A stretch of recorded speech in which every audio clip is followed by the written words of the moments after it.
নারী যখন কন্যা তখন নারী হচ্ছে রহমত। নারী যখন বোন তখন সে হচ্ছে আমানত। নারী যখন স্ত্রী তখন সে পুরুষের জীবনের সবচাইতে বড় নেয়ামত।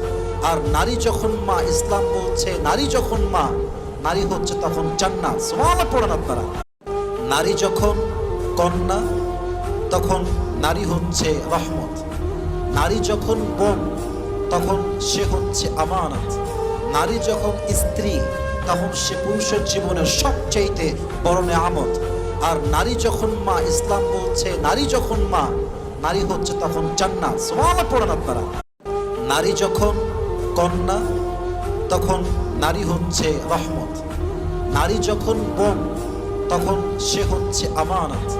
নারী যখন স্ত্রী তখন সে পুরুষের জীবনের সবচাইতে বড় নেয়ামত।